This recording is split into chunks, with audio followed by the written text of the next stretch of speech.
Look, I'm getting ahead of myself here, but we are talking power rankings and the Bengals who lost that game. Nevertheless, in my estimation, were rewarded by moving from number 13 to number 10 in the power rankings because they belong. They are legitimate. They are for real. And if they can keep Joe Burrow healthy, they're going to keep winning more games than they lose, Chris. Agreed there. There's a lot to admire about their football team. Their defense, they got some talent and speed. We've talked about their secondary. I think it's one of the better units in football. Defensive line, got some size, got a few pass rushers, and the offense, it's can be explosive. I wish the offensive line was a little bit better so they could use Joe Mixon to a greater capacity. But, yeah, they're not going anywhere. I'm not saying they're going to the playoffs, but the Bengals they're going to be in the thick of this throughout. I think they've kind of found their mojo, and they know the identity of their football team, and they're not going to be just the old Bengals where you're going to go, well, we'll win that one. No, not this year. The question that we got on the Bengals at 10 from Mike and S. If the Bengals played the Chiefs tomorrow in Cincinnati, you would pick the Chiefs in a heartbeat. Why bother ranking the Bengals above them? I've got the Bengals at 10, the Chiefs at 11. The Chiefs are 2-3. The Bengals are 3-2.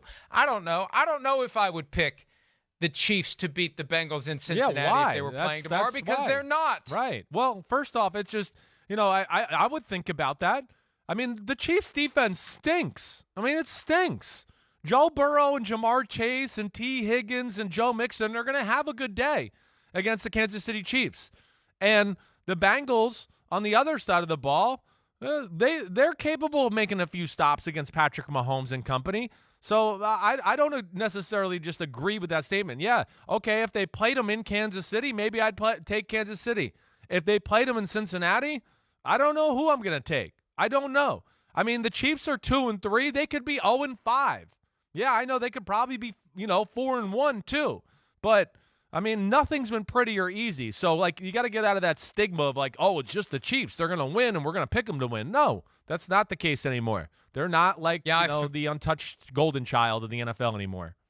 I found that out the hard way, believing in the Chiefs foolishly the other night. Although, as you said earlier, it still could have been a very compelling game, but for the roughing the passer call. Yeah. And remember this: the Chiefs have 3 losses to the 4-1 Bills, that's right, the 4-1 Chargers, and the 4-1 Ravens. Yeah. So it's not like they're losing to cupcakes. They are getting beaten by good teams, and I still think they'll find a way to turn it around and make it interesting. And they probably like it this way. They probably like being overlooked and doubted, and they can start winning games one after another. They just have to start winning games one after another. Yeah. Speaking of teams that are winning games one after another, the Bills, number 1 again. Colin B says, I can't believe the Bills went into Arrowhead and won big, but didn't move up in the polls. It's funny. Now, the criticism obviously is that the Cardinals are at number 2 with an unbeaten record, and the Bills are number 1 at 4-1. Says Hokaji, the Cardinals are 5-0 while the Bills have 0 wins versus a top 10 team. How is Buffalo number 1? Buffalo is the only dominant team in the NFL right now. Buffalo is the only team that doesn't need Greg Joseph to miss a field goal to win a game. Buffalo is the only team that doesn't go into Jacksonville and find itself in a hole in the second half. Buffalo is kicking butt and taking names. I don't know why I was hesitant to say kicking ass and taking names. They're kicking ass and taking names. Their average margin of victory since that week 1, I don't know how they lost to the Steelers moment, is 28 points. All right, who cares? That's 4 weeks ago. They're beating the hell out of everybody. Right. They're dominant. Yeah. That's my point. They're dominant over the last 4 weeks. Right. We're not going to evaluate every, I think you're right. They are the best team in football right now. And you're right. Yeah, we could sit there and certainly go Arizona could easily have lost 2 games. There's no doubt. They could have lost last week. They got lucky that it was a rookie quarterback who, was running around like his pants were on fire to a degree. So Arizona's really good, but you don't evaluate it just for the totality of the 5 weeks. Yeah, you take that into account. But over the last 4 weeks of the season, there's no doubt that for me, I'm with you, Mike, that they've played the best football. And even in the Steelers game that they lost, which again was 5 weeks ago, it wasn't like they were outplayed. They outplayed the Steelers, and it's football. Mistakes happen. The ball bounces a funny way every now and then, and you're going to lose to a lesser team. So I'm with you. I'll defend you all the way there. Now, the Ravens at number 4 create plenty of consternation because people view them as a team that easily could be 1-4. Says TJ Burns, aren't the Ravens using up their allotted number of games pulled out of their rear ends awfully early? It's a 4-1 team that could be 1-4. As a fan, 4 feels high. I think this one the other night was different. We talked about it at length yesterday. I think the Ravens learned how to ride the bike on Monday night as it relates to their passing game. Out of necessity, right? And I think the better example is learning how to drive a stick shift. Do you drive a stick shift, Chris? No, I know how to drive one. I do. I had a good friend in high school who had a Jeep that had stick shift. So yeah, I do. I used to enjoy it. I don't have one anymore. When you are learning how to do it, you struggle and you think you have it. And you struggle some more, and it stalls out, and you're on a hill, and you're trying to start, and you can't do it. But then something clicks. It's indefinable. You develop a feel as to when the gear is going to engage as you're releasing the clutch. And once you get it, it's even harder to get than riding a bike. But once you get it, you're there. I think that's where the Ravens are with their passing game. They finally figured out that feel of the clutch by necessity. Somebody threw them the keys and said, you got to drive, you got to go, you got to take, your wife's about to give birth, you got to get her to the hospital, here's the stick shift. Oh, well, I better figure out how to drive it. And they did. They did. Down 22-3 with all those passing yards in the second half. I think the Ravens deserve to be number 4 because, I said after they beat the Lions, not the Lions, after the Chiefs, maybe they're going to start blowing people out on a regular basis, and they didn't. I think after Monday night, I think we have to watch the Ravens potentially take off and start winning games the way that the Bills are. I got to see it to believe it. As much as I'll defend you with your number 1, this is one where I'm not going to defend you at number 4. I'm not. Yeah, I think you are a little too high on the Baltimore Ravens. Because you're down on the defense. Well, I am. I'm down on the defense. Some of the way the games have unfolded. I mean, of course, hey, block field goal helped them win this game too. Bad refereeing with the play clock to beat the Detroit Lions. Mahomes throwing just an absolute stupid interception. So, I respect them and certainly, think they're one of the better teams in football. But to me, they're still one of the, bigger enigmas, question marks I got in football. I would have the Rams, the Packers, the Cowboys, and the Chargers in front of the Ravens. They're still top 10, but that's one where I don't totally agree with you. But listen, I understand there is something about the Ravens, too, where they just find ways, and they're tough, and they're gritty, and they got a superstar Superman quarterback. So this could be the way they play the whole year. Who knows? But I do feel like it's a little high as well.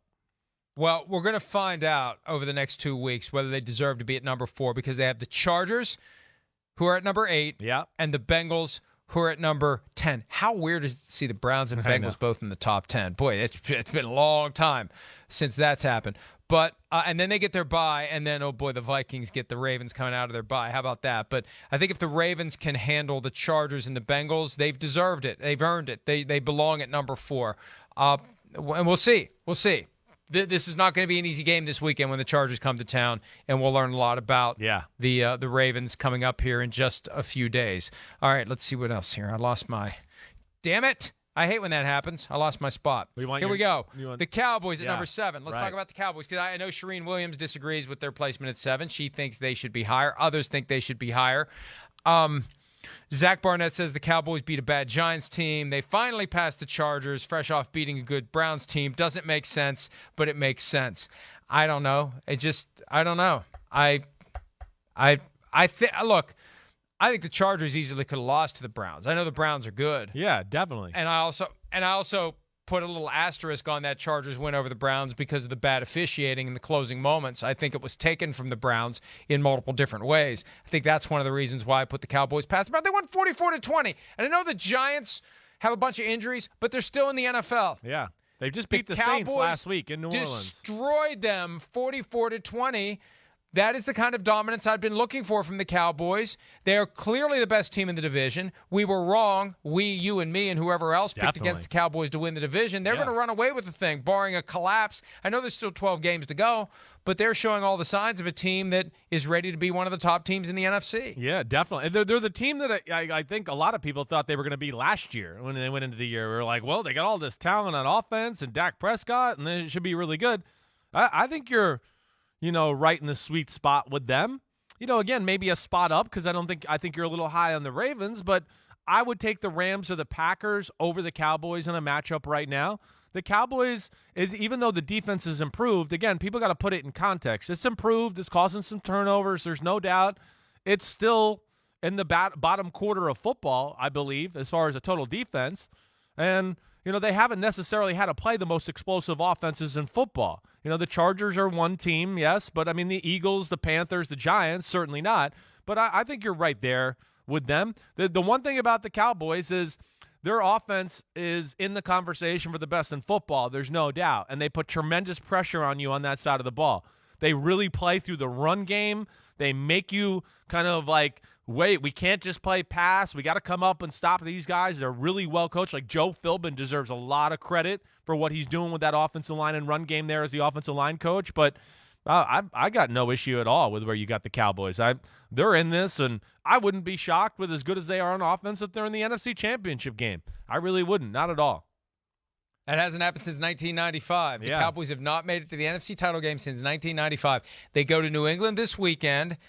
I assume they're favored. New England hasn't won a home game all year. I gotta think then they have their bye. Right. Then they're at the Vikings on Sunday Night Football. The Vikings, who did the Vikings piss off in the league office? They've got the Cowboys coming off of a bye 1 week, the Ravens coming off of a bye the next week. It's probably and you. no buys you probably for the did this to them. The league they knows you're a Vikings fan, and they're like, screw Florio. Screw him. Trust me. After Sunday, any lingering remnants of fandom, because it shrinks every year. My son every year gets more and more passionate. He's like I used to be. I'm telling you, I don't care anymore. I was watching that thing on Sunday when they blew that lead, and I was just sitting back saying, let it burn. Just let it burn. Yeah. And I didn't want them to come back and win after they blew that lead. I thought the Lions deserved that victory, and I felt bad for the Lions, and I felt bad for Dan Campbell. Yeah. And I love the fact that he showed the emotion. They should have won that game. The Vikings did not deserve to win it after letting that lead disappear, and Greg Joseph comes up short on a 49-yard field goal. It's just unacceptable. All right.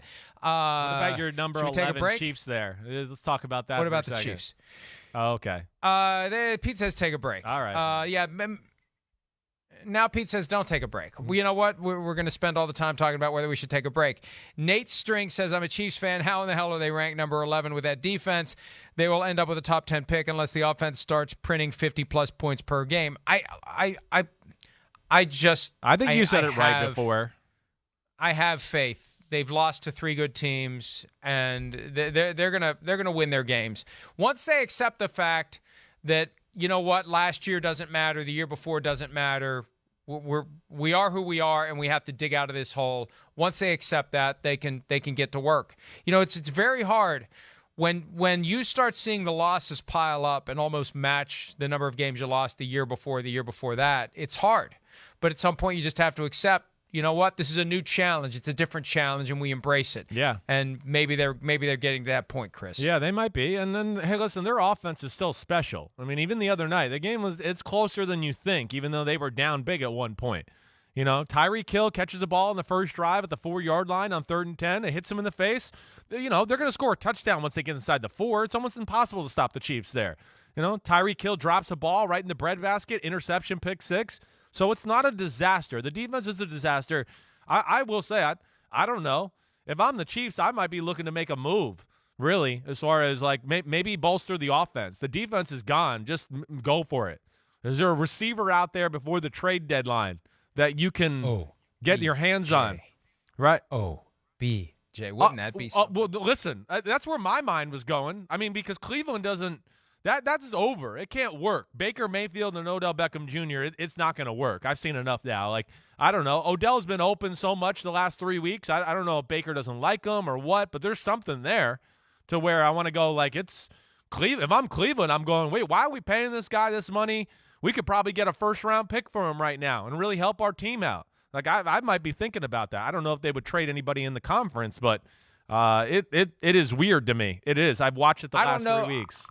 Yeah. I don't know they'd get a first-round pick for him. But Yeah, they'd probably get not. something. Right? Probably and you not. need to find somebody who can absorb his salary. Yeah. But it's. I made that point Monday. He had 2 catches for 20 yards in a 42-point game by the Browns. Yeah, he was open a lot, too. Yards. I watched it And yesterday. He dropped the Baker pass. Mayfield Yeah. wasn't asked a single question about him afterward. Kevin Stefanski wasn't asked about him in the press conference after. He's become an afterthought in Cleveland. And he's not saying it, but how in the world could he not be thinking, get me out of here? Hi, I'm Mike Tirico, and thanks for watching. Make sure to hit subscribe for the latest news and highlights from NBC Sports.